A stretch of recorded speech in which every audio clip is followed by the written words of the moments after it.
Salut les amis, c'est Benoît de Gore Factory. Aujourd'hui, petite vidéo sur Bushido. On va plus particulièrement parler de l'année du soleil levant. L'année du soleil levant, c'est quoi? Et bien tout simplement, les éditeurs de Bushido ont sorti cette année un petit deck de cartes que vous pouvez acheter pour toutes les factions. Il est valable pour toutes les factions, tout le monde va y trouver son compte. Il y a quelques cartes à chaque fois pour chaque faction. On va rentrer un petit peu dans le détail. Le deck de cycle, qu'est-ce que c'est? Donc le deck de cycle, ça a été créé par GCT Studio, l'éditeur du jeu Bushido. Ils ont pris la décision en fait de sortir une sorte de campagne entre guillemets annuelle. C'est-à-dire que tous les ans, à partir de 2020, donc du coup avec l'année du soleil levant qui a été le premier deck à sortir il y a quelques mois, quelques semaines, vous allez avoir un deck qui va sortir chaque année, qui va être un deck de cycle pour l'année en cours. Les decks ne seront pas compatibles entre eux. Et note de l'éditeur, ils ont fait ça pour volontairement pour ne pas qu'on combatte à mort. C'est-à-dire que vous allez avoir des petites combos qui vont pouvoir se faire. Mais du coup, pour éviter d'optimiser à mort sa faction, un deck de campagne va être valable seulement pour le cycle en cours. Donc après, à vous, quand il y en aura plusieurs, parce que pour l'instant, il n'y en a qu'un seul, donc le deck du soleil levant, on va pas pouvoir comboter pour l'instant, de toute façon il n'y en a pas. Donc la question se pose pas, mais ils ont déjà prévu pour les decks à venir que ça ne sera pas compatible les uns avec les autres. Donc dans le deck, vous allez avoir pour ce deck ici 30 cartes. Il y a 10 cartes qui vont être communes à toutes les factions et 20 cartes qui vont être réparties pour chacune des 10 factions en jeu. Donc vous allez avoir 2 cartes pour chaque faction qui seront spécifiques. Quand il va y avoir plusieurs decks de cycle, comment ça va se passer? Et ben en fait, il va falloir vous mettre d'accord avec votre adversaire. Si vous voulez jouer le deck de cycle du soleil levant, par exemple, ou si vous voulez jouer le deck de cycle Tartampion qui est sorti en 2021, 2022, 2023, ainsi de suite. Pour que chaque joueur joue en fait avec la même version de deck. Donc on va décortiquer un petit peu plus en profondeur ce deck de cycle. Donc sur les 30 cartes, comme je vous ai dit, il y en a 20 qui sont spécifiques aux factions, réparties pour 10 factions de chacune, et il y en a 10 qui sont communes à tout le monde. Donc on va commencer par les cartes qui sont communes à toutes les factions. Vous avez quoi? Elles sont séparées en 3 groupes différentes. Il y a une première carte, c'est un décor. Vous allez avoir une carte de décor qui va être commune, le sanctuaire de la déesse solaire. Ce décor, c'est une figurine sans âme, ne peuvent pas se déplacer ou être déplacés dans les 2 pouces autour de ce décor. Le décor était infranchissable, opaque, et il est grand et destructible. Il n'est pas accessible au culte et à la vague sauvage. Donc, à part quelques exceptions, voilà, les décors, enfin les cartes vont être communes à peu près à tout le monde. Ensuite, nous allons avoir des cartes d'événements. Les cartes d'événements sont au nombre de 1, 2, 3, 4, 5 cartes événements qui seront du coup communes pour toutes les factions. Alors je vais pas rentrer dans le détail, je vais pas vous éplucher chaque carte, mais voilà, grosso modo pour vous donner une idée, allez, je vais vous en lire une. L'année du soleil levant, c'est le nom de la carte événement. À jouer au tour 1, toutes les figurines gagnent plus un jeton ki, et c'est une carte d'événement qui vous coûte un coup de riz, et vous avez le droit qu'à en avoir un exemplaire dans votre deck de jeu. C'est plutôt pas mal celui-là. Donc voilà, il y a différentes cartes événements, hein. Il y en a qui vont vous donner différents avantages, différentes boosts. Celui-là qui vous donne du ki au départ. Il y en a un autre qui vous permet de remettre un compteur d'activation à 0, donc de pouvoir activer plus d'autres figurines. Voilà, plein de petites choses différentes qui seront accessibles à tout le monde. Ensuite, nous avons des cartes d'équipement qui seront au nombre de 4. Nous avons 4 cartes équipement et amélioration, pardon, qui seront accessibles à tout le monde. Donc par exemple celle-ci, la figurine équipée gagne bravoure lors de son premier test de peur de la partie. Défaussez ensuite cette carte. Une carte maximum, elle coûte 2 coups en riz. Celle-là, moi perso, je la trouve pas géniale. Je la trouve chère. 2 coups en riz pour juste faire une relance de test de peur. Et c'est un test unique. Après, vous défaussez la carte. Je trouve que ça fait cher payer. Après, bon, je joue vague sauvage. J'ai un pouvoir ki qui me permet de le faire pour un ki. Donc c'est peut-être pour ça aussi que je me dis que ça coûte cher. Sachant que moi, avec la vague sauvage, je peux le faire juste pour un pion ki. Ça me coûte pas. Ça m'ampute pas mon budget pour faire ma bande. À voir. Après, peut-être que pour certaines factions, je les connais pas toutes. Certaines factions ont peut-être plus besoin de ce genre de relance. Maintenant, je vais vous dépeindre un petit peu plus ce qu'on va trouver au niveau des cartes spécifiques pour chacune des factions.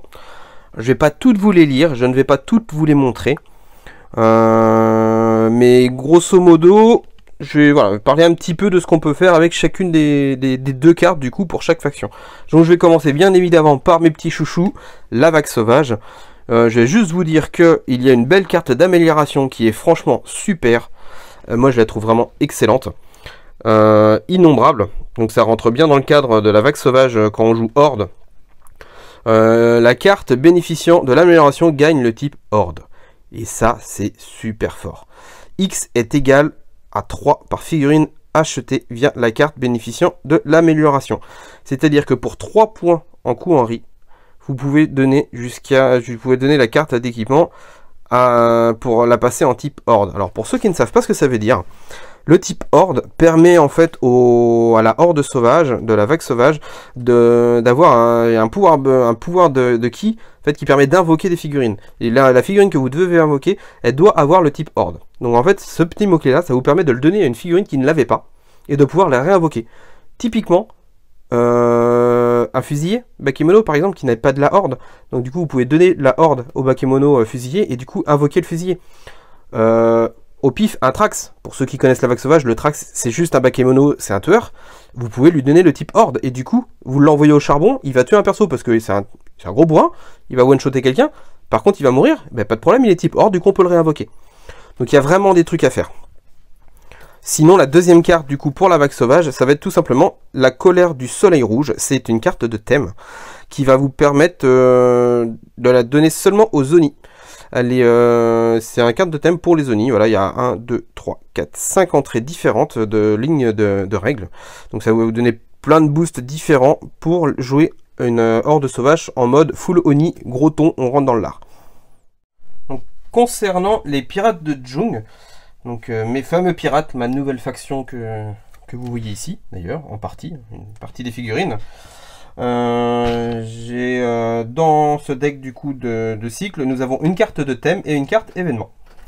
Tout simplement. La carte à thème, grosso modo, elle va pouvoir vous donner la règle attaque coordonnée à certaines figurines. Voilà, elle va donner aussi le type villageois à d'autres figurines.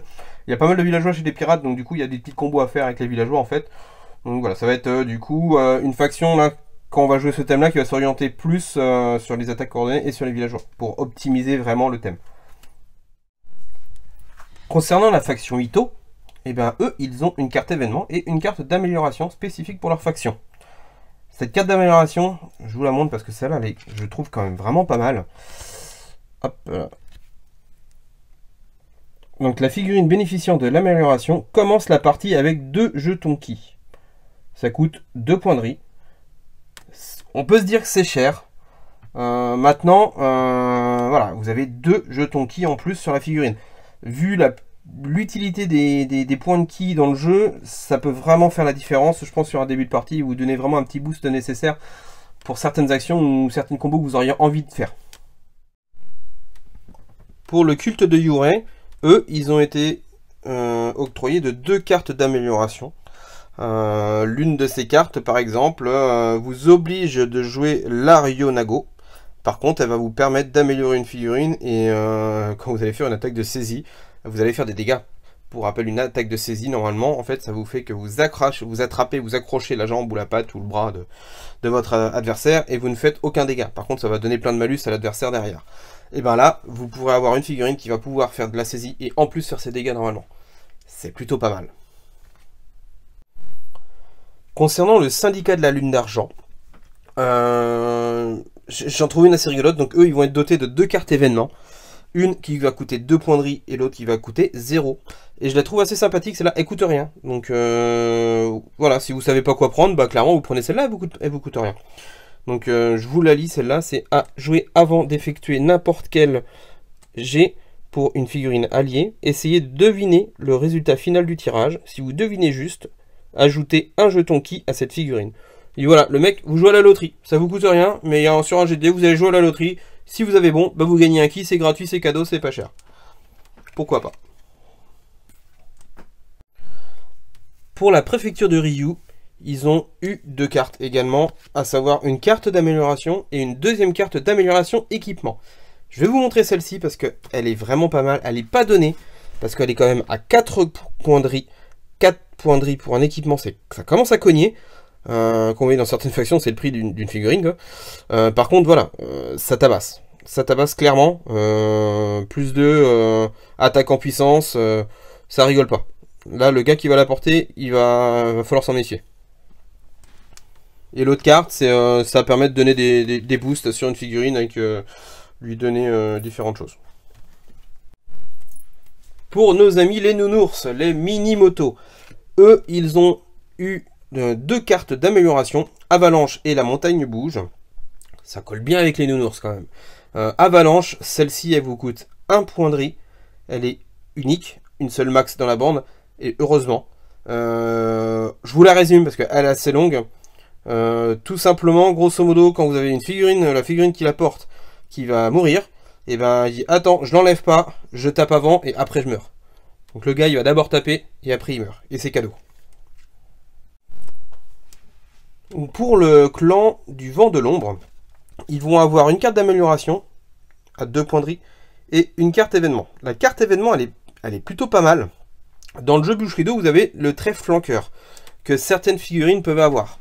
Je prends l'exemple de la faction que je connais le mieux, c'est la vague sauvage. La chauve-souris l'a. Vous avez le ninja qui l'a aussi. Il y a certaines figurines qui peuvent l'avoir. Le mercenaire, j'ai perdu son nom, Bakemono, le gros troll là, pour la vague sauvage, l'a aussi. Voilà. Et le trèfle flanqueur vous permet de vous déployer. Vous notez sur une petite feuille, en fait vous n'allez pas être déployé au tour 1, vous allez être déployé au tour 2, 3, 4, à votre convenance. Vous allez noter sur un bout de papier à quel tour il va arriver et sur quel bord de table il va arriver. La seule interdiction, c'est de venir par le bord de table, enfin sur la zone de déploiement de l'adversaire. Donc au niveau surprise, on peut pas mieux faire. C'est plutôt pas mal. Du coup, cet événement-là va faire que vous le claquez avant le premier tour, et vous choisissez un ennemi qui a le trèfle flanqueur, et votre adversaire va devoir vous dire par quel bord de table il a décidé de le faire venir. Donc du coup, c'est plus secret. Vous n'allez pas savoir par contre à quel tour il va venir. Attention, vous avez encore un élément de surprise, mais déjà vous allez savoir de quel côté il va venir, et ça c'est plutôt pas mal parce que le côté stratégique des flanqueurs c'est énorme. Vous avez une pression de ouf parce que vous savez pas à quel moment et où est-ce que les figurines vont apparaître, et ça c'est super fort. Rien que psychologiquement, ça met un coup de pression sur l'adversaire, et là du coup vous pouvez quand même déjà baisser la pression grâce à cet événement là. Alors le temple de Rokan, nos amis du temple de Rokan, eux vont avoir une carte d'amélioration et un événement piège. Alors il y en a très peu, je crois que c'est le premier que je vois.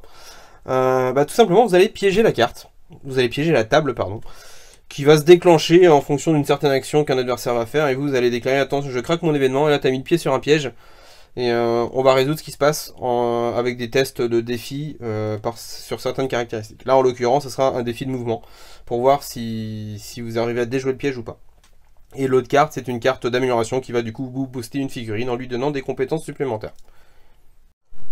Les 2 dernières cartes dont du coup sont prévues pour le clan Shio, le dernier clan qui va arriver, qui n'est pas encore sorti, qui est encore en précommande à l'heure actuelle où je tourne la vidéo.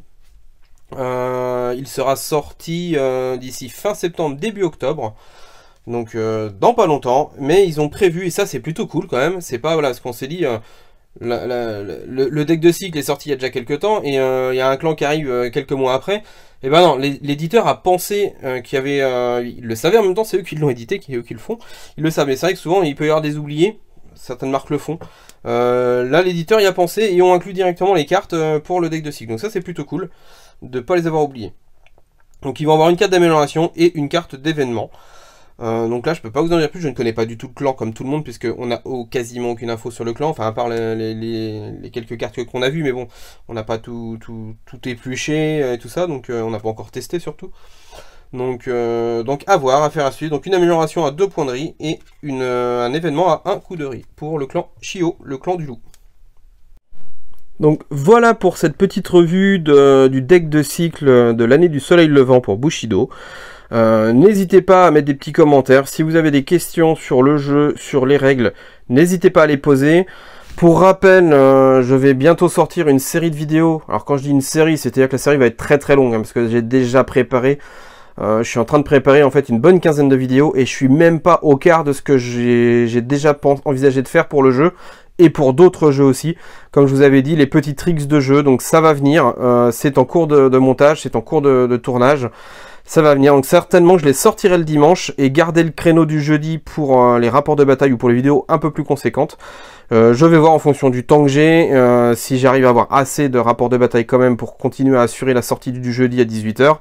Voilà, si j'arrive à avoir un volume assez conséquent de vidéos rapidement, je tâcherai de sortir une vidéo le jeudi et une vidéo le dimanche, comme j'avais déjà fait une fois, où il y avait un mois où j'avais eu plusieurs vidéos, donc je m'étais permis d'en sortir une le dimanche.